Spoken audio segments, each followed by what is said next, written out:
Welcome to Her Imprint, part of the Impressions Exchange. I'm Denise Gustafson, your host. This podcast celebrates the remarkable women who are transforming the printing industry. We'll explore their journeys, from challenges to triumphs, and share the stories that leave a lasting imprint. Today, it's my pleasure to welcome Audrey Jameson. She's president with Marketing Kitchen. So Audrey, welcome. Thank you. Thank you for having me. To get us started, I wanted to ask, how did you get started in the printing industry? What inspired you to really pursue printing as a career? I think most people, myself included, we accidentally fall into it, or in my case, a little bit out of desperation.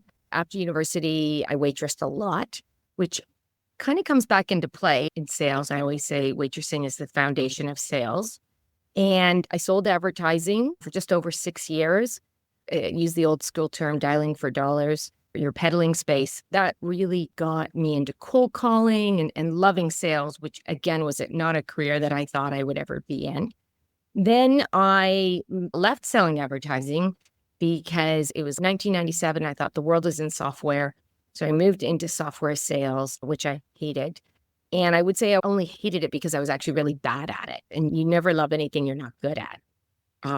I begged my brother, Rob, for a job, and I begged him, and I was like, I can sell. He had one of his sales reps, Janice, was doing extremely well. And I was like, I can do this. Janice sold advertising before she came to work for you.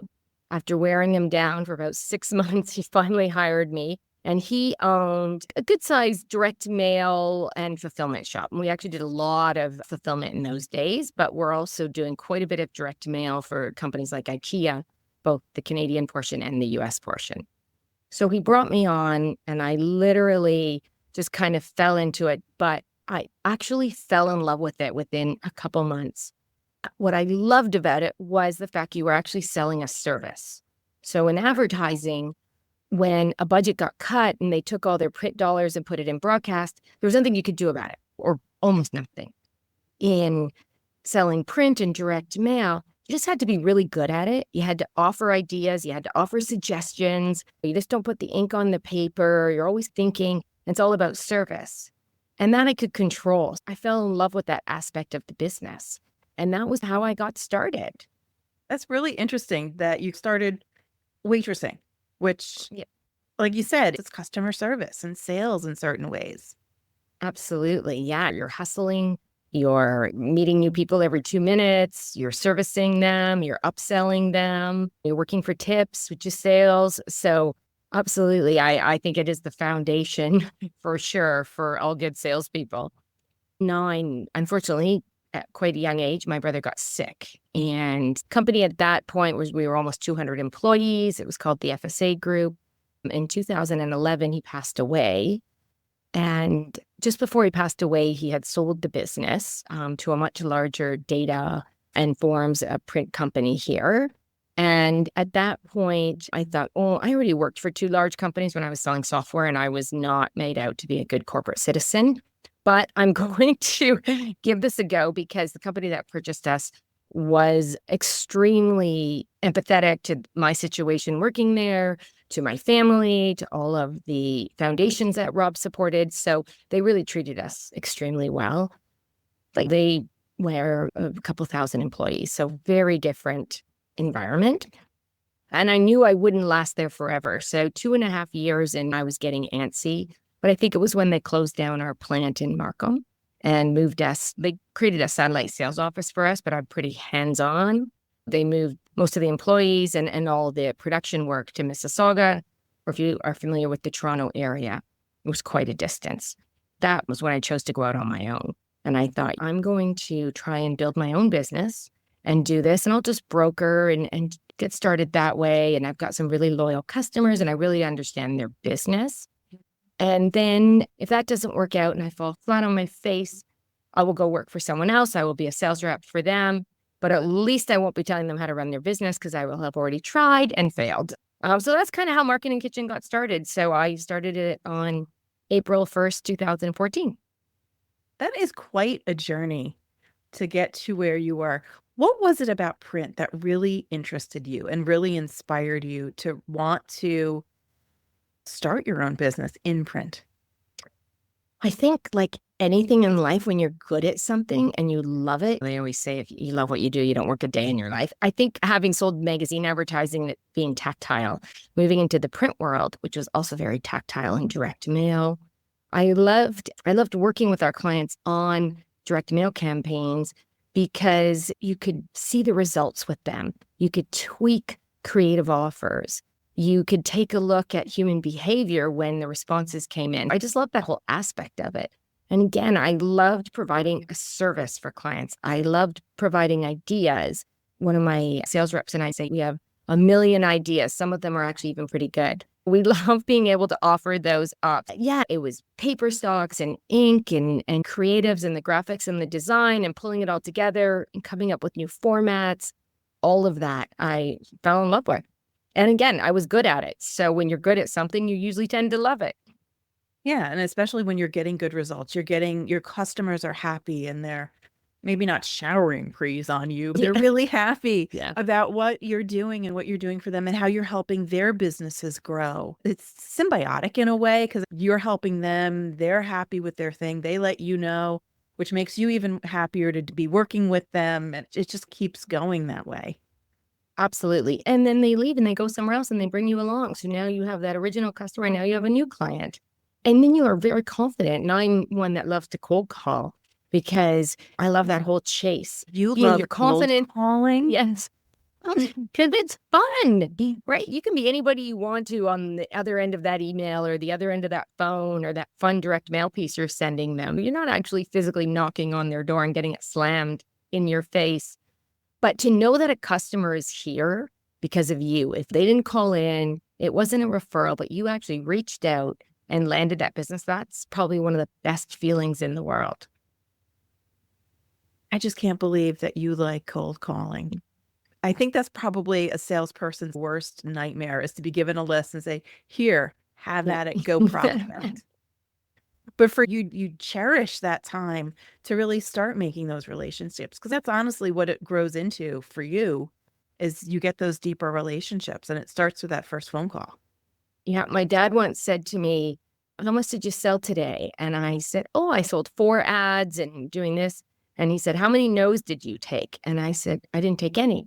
He goes, well, then you didn't sell anything. You just took their order. So I've always kind of thought of that. And I'm like, yeah, I guess you're kind of right. I mean, I did make the call, but it always brings me back to it's that just staying in touch with people.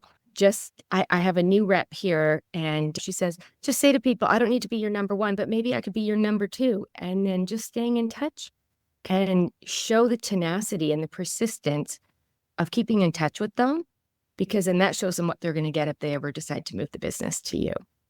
And so I love that long chase, although I don't want it to be too long. It's really rewarding. And I'm working with my sales reps on that now. We're on a big campaign and attracting new clients. And we're always looking for new customers, but we kind of ramped it up this year. And I can see them starting to have fun with it. Now, they would never admit that to me, but I see them. And my sales staff are 5 ladies, actually 6 ladies.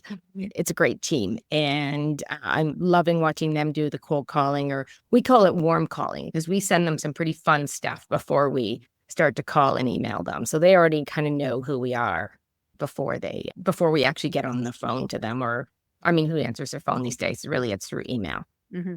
So you're warming them up. So you have a warming period. Correct. And we've sent them some great stuff. So they're probably going to send us an email back or maybe even pick up the phone. That certainly is going to help in a cold call or in, as you say, a warm call in this case. Yeah, absolutely. And I always, when people cold call me, which is almost daily, I always school them. I'm like, you know what? Send me something really cool in the mail. Send it a couple times. Show some tenacity. Show some persistence. And if you're still around in 4 months, then maybe I'll entertain an appointment. They all go away. Amazing, right? It's a polite way to get rid of salespeople that call you. And for the one that hangs in there, well, then they get a shot. And then you can really see if it's something you need or something you don't. But at that point, you've kind of weeded through the people that really they're just dialing for dollars at that point. They want to take the order. Yeah, absolutely. So one thing that in talking with a lot of women in the printing industry, obviously it tends to be male dominated. And there's some statistics that we can look at in companies overall, not just in the printing industry, but nearly 29% of the C-suite roles are held by women, which means that the balance of that is held by men. So how can certain industries like printing address barriers to reach those top C-suite positions for women? Is there things that we can do as women to really help us go and climb that ladder into the C-suite? I think for sure, I've never actually seen any barriers, and maybe it's just in the nature of the companies I've worked for, or I just was a bit blind to them, or didn't really care about them. But I think as women, we just need to be confident and we need to put our hat in the ring. So many times I hear people kind of talk about, I was passed over for that promotion, or they feel that they were passed over. And I'm like, what did you do to actually show that you were interested or put your name in there? Sometimes I have to question, how do I want to say this? Are there really barriers, especially in the print industry? Or do we just think that they're barriers because, especially in years past and maybe more in a commercial offset print environment, it just tended to be male dominated? Mm-hmm. And just by the sheer ratio of men to women, that more men are in the C-suites in that industry. But I think that as long as you're confident and you know where you want to go, so if you want to get into one of those C-level positions, you chat with your managers and your bosses along the way and you say, what would it take? Or if you see someone in a position that you want, talk to their boss and find out why they're so good. If someone's a leader in an organization or a leading salesperson or a leading project manager, what makes them tick? What makes them so good at their job? Ask a lot of questions. Don't just ask for the promotion. Ask what you need to do to get that promotion or what skills you need to acquire. I don't see the barriers, but it might just also be by the nature of the companies I've worked at or the people that I surround myself with. Which certainly helps to encourage you. Obviously, you are a women owner of Marketing Kitchen. You have 6 females that are in your sales rep. Should I ask how many more women you have in the company? Oh my gosh. People come here for a tour. So we have about 60 employees. We have this awesome 40,000 square foot facility. You walk in it and you're just like, it's woman owned just by the decor and the attention to detail. And we'll be taking a tour and halfway through the tour, someone will turn to me and say, do you employ any men? And I'll be like, yes, we do. We just hide them. So I'm going to say we're probably a ratio, 70-30. Maybe 65-35, but a lot more women than men. And that's not by choice. I literally just hire the best person for the job. I don't care I care what their background is in terms of skill set, but it doesn't matter to me their age or their gender. Do I think you're going to be a great fit in the company? Sometimes it doesn't even matter their skills. It's more about, are you going to fit in culturally and can I teach you what I need to teach you? Mm-hmm. A lot of it's also could be attitude. Like you said, can you be teaching? Are you humble enough to be willing to be trained? Right. Yes. And that's what I love about women because we're so vulnerable. And I think we tend to ask more questions. I think that's been the secret of my success and the success of Marketing Kitchen. There's no question that I won't ask. And I will ask the stupidest questions. And I've met some amazing male print shop owners, direct mail shop owners. Most of them are in the US, just by nature of some of the shows that I've attended. Mm-hmm. And I will call them up and I will ask them the stupidest questions. And they might have a laugh. And I'm sure in their head, they're thinking, how does this business function? But they always give me the answer, but I don't really care. I'm like, I don't know this. Especially when I'm shopping for new machinery, I will definitely use the network and call men or women. Unfortunately, it tends to be more men because they're the owners and they tend to be more passionate about the technology and the machinery. Mm-hmm. So you're not afraid to ask those questions. You're not afraid to cold call. You're not afraid to ask any questions. So do you ever get the feeling like you're the only one in the room because you're a woman? And I guess you just deal with it by just not dealing with it. Is that how it works? Yeah. And it doesn't seem to matter. I feel like I can hold my own and more so have it's lonely at the top. Like sometimes you own the business and you're going through a crisis. And even my husband can't relate to what I'm going through from a business perspective. So I think that's when it feels lonely. There's so many times when I'm at a print event and I'm one of few women in the room and definitely one of few owners in the room. I love women in the industry, and I think it's amazing, especially when I meet another female business owner that is in the print business, whether it's large format, direct mail, or even if it's a binder shop. You do feel this kinship all of a sudden, but it doesn't bother me if I'm the only woman in the room. I'll still ask the same stupid questions.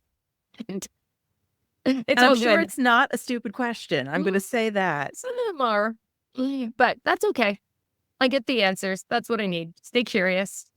How do we help other women to be that open, to be that curious, or to be that confident to ask those questions? Is it through mentorship? Is it through other women? How do we get all women to really have that same kind of attitude that you have, that it doesn't matter? You need to know things because you need to know them for your job. You don't care what it makes you look like.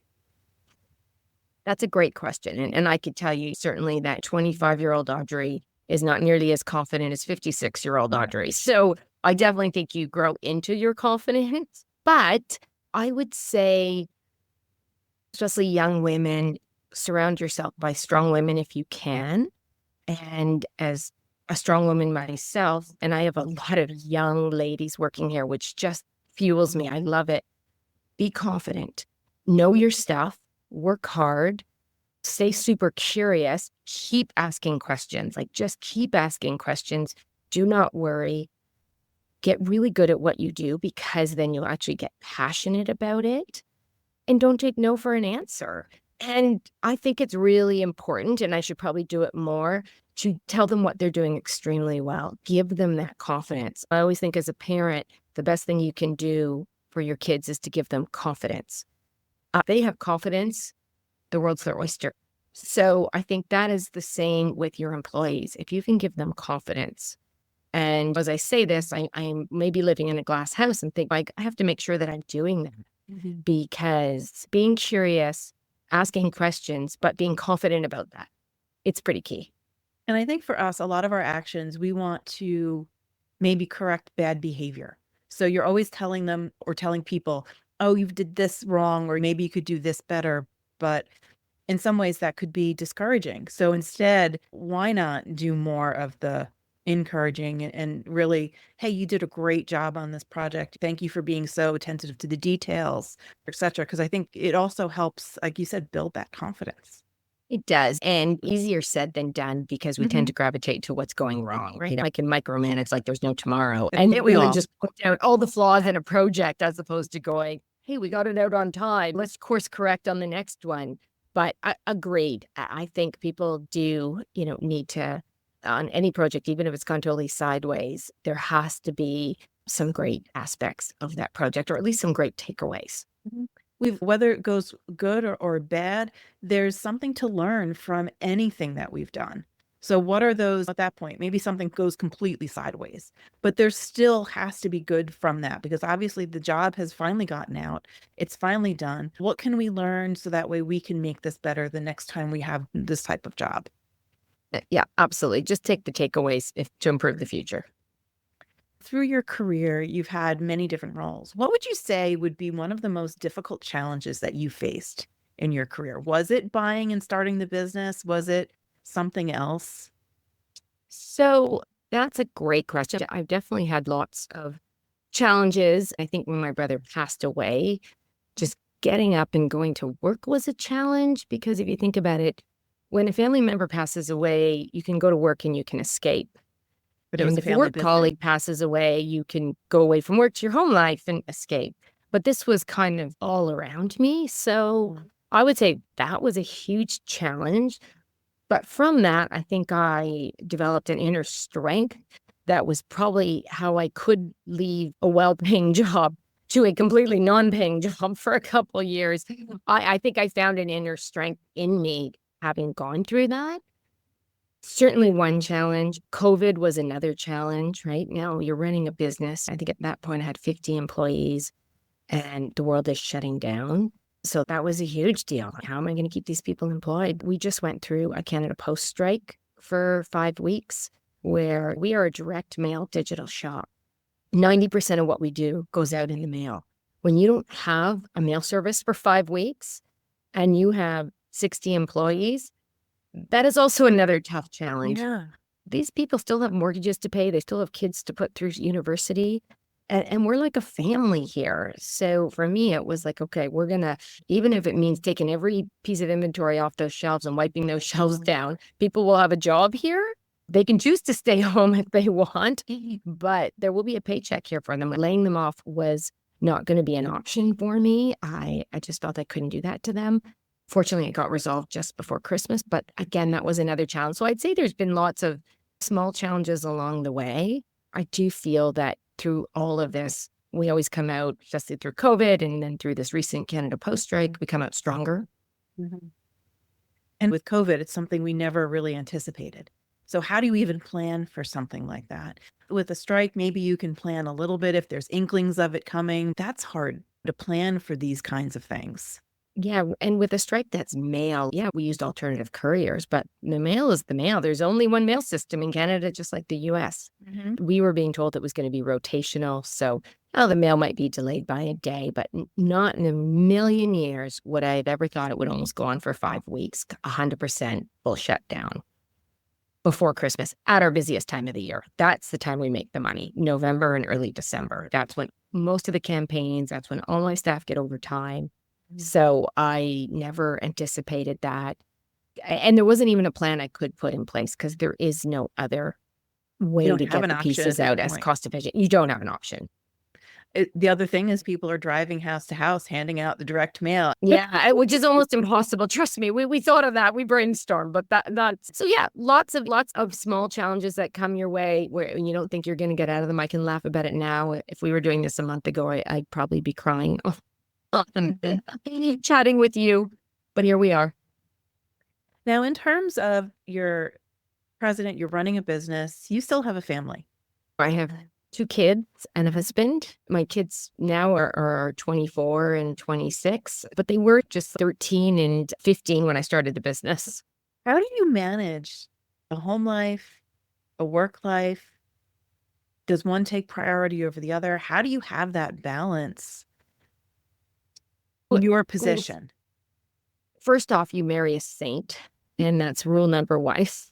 It's interesting because I've always worked a ton. Even when I worked for my brother's company, to me, my sales territory was my own little business. And I always would say to people, I am a better mom for going to work every day. And I'm a more organized human being for going to work every day. And I look at my staff here and I look at all the working moms that have young kids. And they're just going concerns. They get it done. They don't overthink it. They're busy. They come to work. They leave. They go home. And it's that old adage where, if you need something done, give it to a busy person, right? You just do it. Like I said, my husband, super supportive. And I was very lucky. I could work late because he was always home on time. I would do the morning drop off with the kids. So that gave me the flexibility to work long hours. And kids were just super resilient to it. And I'm not going to lie to you, we had help in the ways. I had nannies and people assisting me for sure. And you just got to delegate and be able to get the stuff done. It just makes you a more productive person. You don't waste any minute of the day. You plan well, which is a trait that then you can take to the business as well. But rule number 1, family comes first. So I say to my staff, if your kid's in a concert or they're at the cross-country race or anything like that, you have to go. You can give me those hours back later. I'm not easy to work for, so don't think I'm all like, no, kumbaya, take the day off. Oh, no. But go to that race, go see that play, because that's only going to happen once. And next thing you know, they're going to be off at school. And I don't want you to miss that time because they grow up so fast. So that is rule number 1. Rule number 2 is log in later tonight, give me those hours back. Or maybe you're working on a Saturday. There's always going to be work that can be done. It's give and take. But I don't want, especially when the kids are young, anything like that. And now, too, we have lots of team members that have elderly parents, and they need to take care of them. So the same rules apply. You got to do what you got to do. Let's just be fair about this. But if your mom has a doctor's appointment and she doesn't drive or she can't drive, then you have to go and take her and take care of it. And you can probably deal with your work later. Yeah. Like I said, work's always going to be there. Absolutely. It'll be there waiting for you because I don't think anybody's going to pick it up.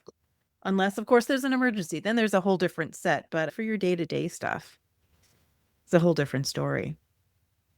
Looking back at your career and what you've done in the printing industry, this is probably my favorite question that I like to wrap up with is knowing what you know now. So, in your years of being in the printing industry and selling, starting as a waitress, all of those things that you've had as experience, what advice would you give to yourself if you were just starting out now? That's a great question. I think a couple things. First off, I would have probably been a better student in university and maybe actually attended more of the classes. Don't get me wrong, I graduated, but I was no scholar. I think that there are so many courses that are being offered when my kids were going through university that I was like, oh, I would have loved to take that. So I think one would have been a better student. Two, one of the things I wish, and I still could do this today, take more management courses. I do feel that managing people is an art, and it doesn't matter what industry you're in. People are your business. You want to be fair. You want to manage them well. And again, it's not that I can't do it now, but I would say having looked at somehow to get some more people management experience or people management courses or something a little bit more ongoing, because I do find that probably is one of the biggest challenges. And then I think now that I love the print industry, I've been in the print industry for over 20 plus years, I really would have loved to be able to learn to run a press, make plates, all of that. There's just so much I feel that I don't fully understand. And I'm like, oh my gosh, just the way different inks lie on different paper stocks and all the different inks out there. And yes, I've learned a little bit of it, but not to the same degree that some of my business associates know, because they actually ran a press in their younger years. So I think that would be one thing I would love to go back and do, is actually learn how to run a press. I'm sure there's people that would probably take you up and say, hey, come on over here. I can train you. Right? That's what I need to do. I need to go, because we're, again, a full digital shop here. So I can run our lasers kind of, but I need to ask one of the colleagues in the industry to say, can I just work in your press room for a day? I'm sure they'd kick me out. So there's a few things I wish I could do a do-over on, but really, I think that in the totality of all, I never look in the rearview mirror. I'm like, you just go forward, and I don't think I would change a thing. Which is good. So any other specific advice that you would give yourself right now?